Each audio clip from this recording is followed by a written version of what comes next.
I am proud to introduce the President of the United States of America, President Joe Biden.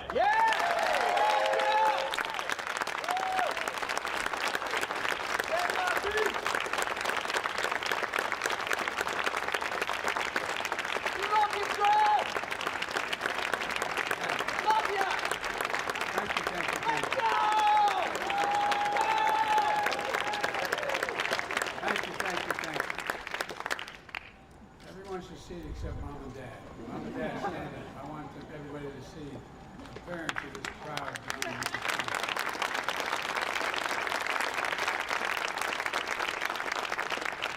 You did a heck of a job. Congressman Frost, thank you for the introduction, and you've helped power movement that's turning a cause into reality. You know, you're the big reason why I'm so optimistic about America's future. So many engaged young people. So many engaged, I remember when I was young.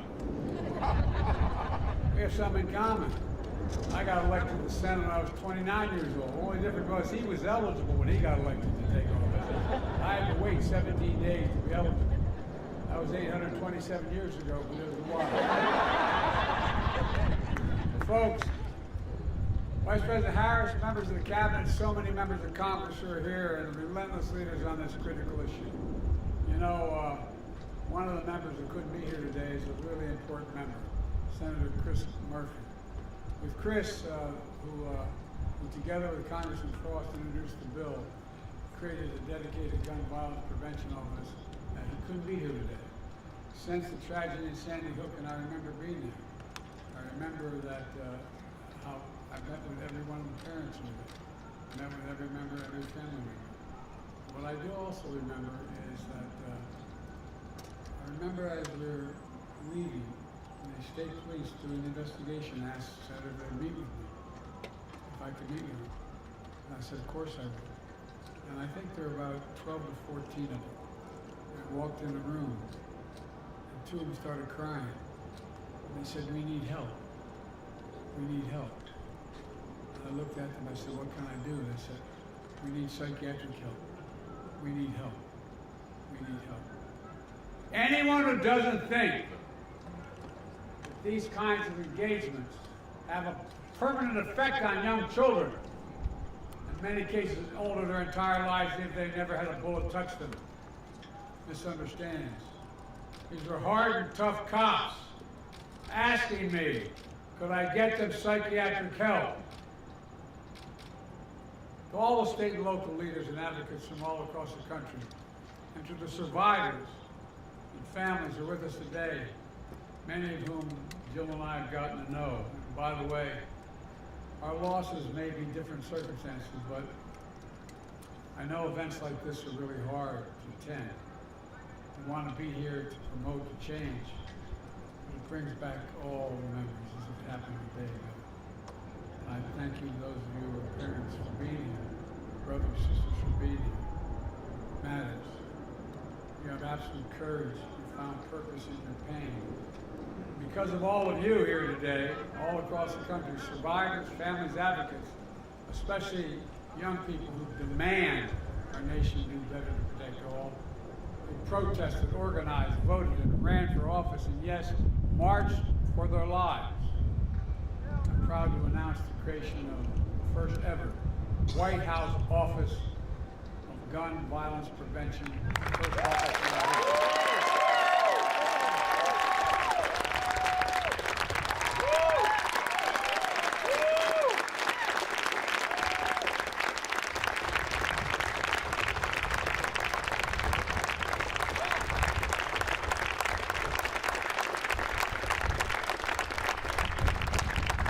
Created by executive order, I determined to send a clear message about how important this issue is to me and to the country. It matters, and here's why. After every mass shooting, we hear a simple message. The same message all over the country. I've been to every mass shooting. Do something. Please do something.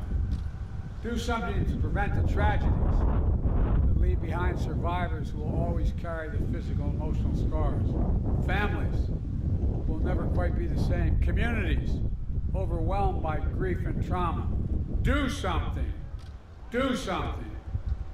My administration has been working relentlessly to do something.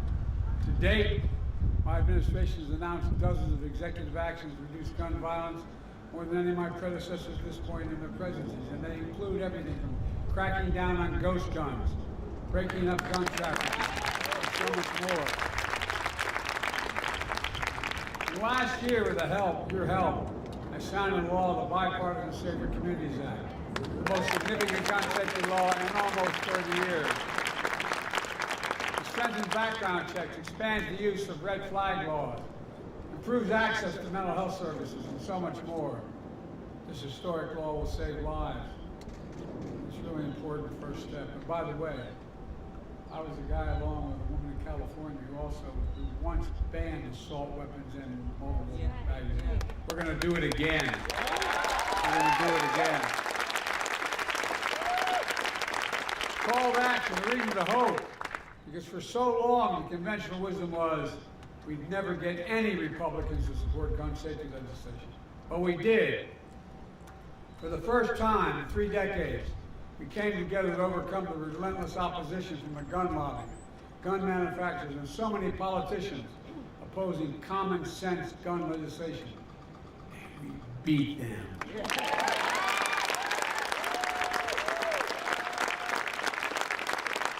And we did it through a bipartisan effort that included a majority of responsible gun owners. We're not stopping here. Again, I'll say it again. I'm not going to be quiet until we get it done. It's time again to ban assault weapons and high-capacity magazines.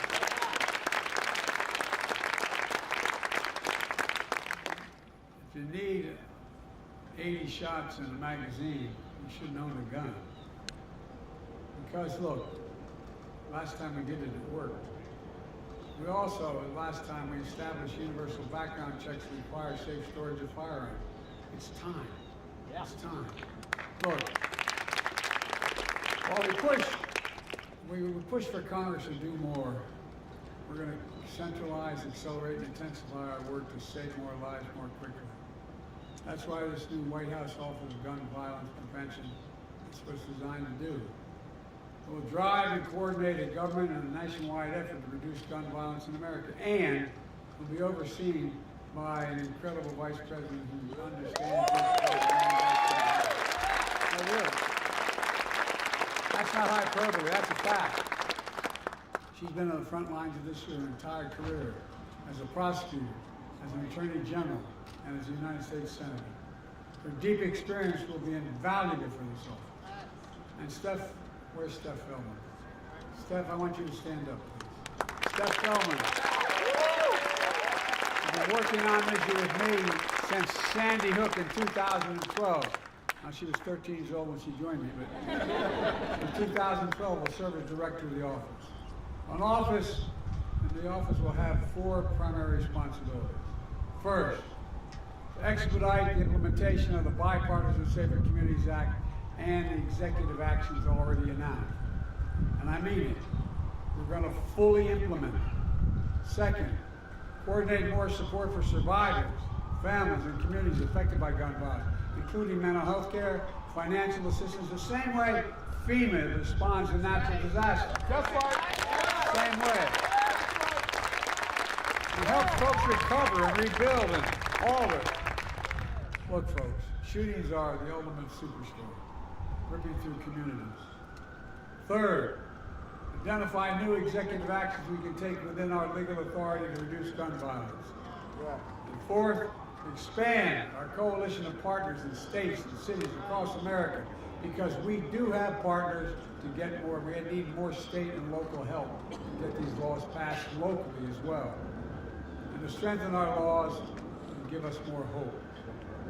Folks, to be clear, none of these steps alone is going to solve the entirety of the gun violence epidemic. None of them. But together, they will save lives. And it's going to help. It'll help rally the nation to a sense of urgency and seriousness of purpose. Today, guns, I never thought I'd even remotely say this in my whole career. Guns are the #1 killer of children in America. Guns. are the #1 killer of children in America, the United States of America. More than car accidents, more than cancer, more than other diseases. In 2023 so far, our country has experienced more than 500 mass shootings and well over 30,000 deaths due to gun violence. This is totally unacceptable. It's not who we are. And we have to act, and we have to act now. And let me be very clear. If members of the Congress refuse to act, then we'll need to elect new members of Congress.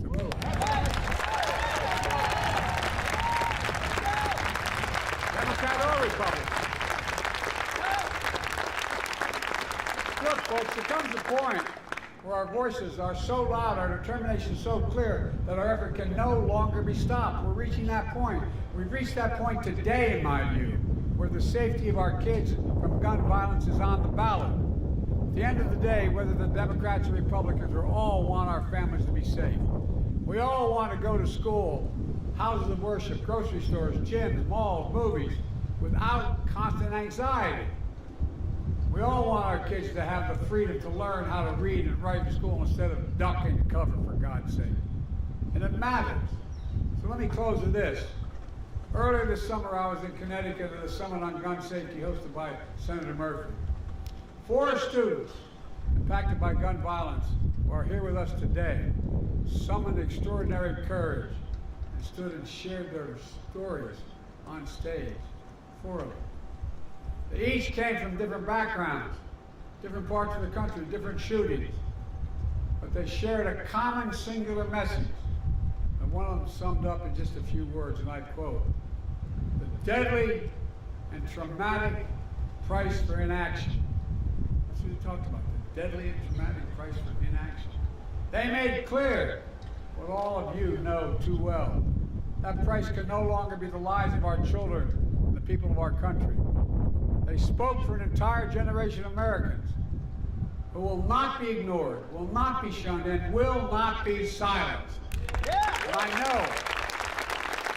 know progress is hard. I've been at this a long time, and we've done it before. We can do it again. As we're here, I'm here to tell you, to you and Vice President Harris hears you as well. You're right. You're right. We're by your side, and we're never going to get up. You can give up dealing with this problem. We're never going to forget your loved ones. We're never going to get there unless we remember. You know, I know we'll do this because I know you. Heroes. Heroes proving that even with heavy hearts, you have unbreakable spirits. In memory of your loved ones, we're building a movement that endures. Above all, we'll never give up on the one thing we must never lose: hope. Hope. Hope. Jill and I, Kamala and Doug, our entire administration, more determined than ever to carry forward that hope, that inspiration, that light that you continue to give us all. For the lives we have lost, or for the lives we can save, we can do this. We just have to keep going. We just have to keep the faith. We just have to remember who we are. Every time I walk out of my grandpa's house up in Scranton, he'd yell, "For real. Joey, keep the faith." My grandmother would know, Joey, spread it. Spread it. That's what we have to do. Spread the faith. And remember, really sincerely, we are the United States of America. There is nothing beyond our capacity when we do it together. Nothing we've ever tried to solve and done together we haven't succeeded. God bless you all. May God protect our troops. May God protect our children. Thank you so much. Distinguished guests, please remain in the Rose Garden as the President and the Vice President depart. Thank you.